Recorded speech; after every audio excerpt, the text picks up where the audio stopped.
आप सभी को प्रेम से राधे राधे। श्री कृष्ण के कहे हुए श्लोकों में से एक श्लोक भी अगर आपके मन दिमाग में बैठ गया तो आपका पूरा जीवन अभी आज ही बदल जाएगा। इसलिए कृपया आज का अर्थ बहुत ध्यान से सुनिए और समझने का प्रयास करें। मेरे कृष्ण कहते हैं, अगर किसी को इस जन्म में हर पल सुख चाहिए, आनंद चाहिए, तो उसके लिए यह ज़रूरी है कि वह कृष्ण की भक्ति में लगा रहे, तत्पर रहे। श्रीमद् भगवद गीता के सभी मार्गों में से सबसे सरल, सबसे दिव्य और सबसे तेज कृष्ण को प्राप्त करने का मार्ग है भक्ति मार्ग। कृष्ण की भक्ति हमें निश्चल कर देती है और हमें कृष्ण के पास जल्दी पहुंचने में हमारा सहयोग करती है। कृष्ण ने इस विधि को इतना सरल बना दिया है कि कौन अमीर है और कौन गरीब है, इससे फर्क नहीं पड़ता। कृष्ण को प्रेम भक्ति पसंद है, उन्हें तो प्रेम चाहिए। और कृष्ण कहते हैं कि यदि कोई उन्हें प्रेम और भक्ति से कोई पत्ती, थोड़ा सा जल या कुछ फल ही अर्पित किए जाए तो कृष्ण उन्हें बड़े ही प्रेम से स्वीकार करते हैं। इसका मतलब साफ है कि किसी को भी कृष्ण भक्ति से रोका नहीं जा सकता।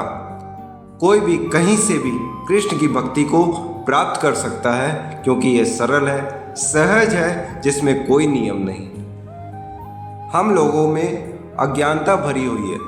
अगर इस अज्ञानता को दूर करके हमारे अंदर यह ज्ञान आ जाए जो हमने अभी सुना, तो हम में से कौन ऐसा मूर्ख होगा जो इस सरल भाव से, सरल विधि से कृष्ण को प्राप्त नहीं करना चाहेगा। कृष्ण तो ऐसे हैं जो अपने शुद्ध भक्त से एक छोटा सा फूल तक ग्रहण करते हैं, लेकिन अगर कोई अभक्त होता है तो उनसे वह कुछ नहीं चाहते। अब हमें यह पता है कि कृष्ण को किसी चीज़ की ज़रूरत नहीं है, उन्हें तो सिर्फ प्रेम चाहिए। उन्हें प्रेम के साथ हम कुछ भी अर्पित करेंगे तो कृष्ण उसे स्वीकार करेंगे।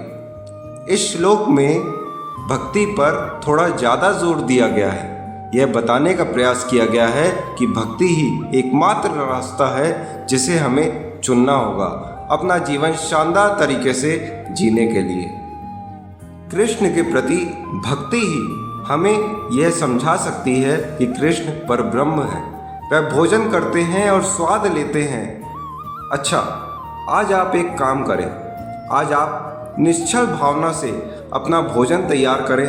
पहले कृष्ण को भोग लगाएं और फिर उसे आप ग्रहण करें, और आप स्वतः ही यह अनुभव करेंगे कि आज के भोजन में कुछ दिव्य था। आपका भोजन आज प्रसाद बन जाएगा दोस्तों। अब आप कमेंट में प्रेम से कह दे राधे राधे और मुस्कुराते हुए मुझे फॉलो कर लें। मैं इस यात्रा में आपके साथ खड़ा हूँ। हम कृष्ण कृष्ण करते रहेंगे और राधे राधे गाते रहेंगे। आप सभी को प्रेम से राधे राधे दोस्तों।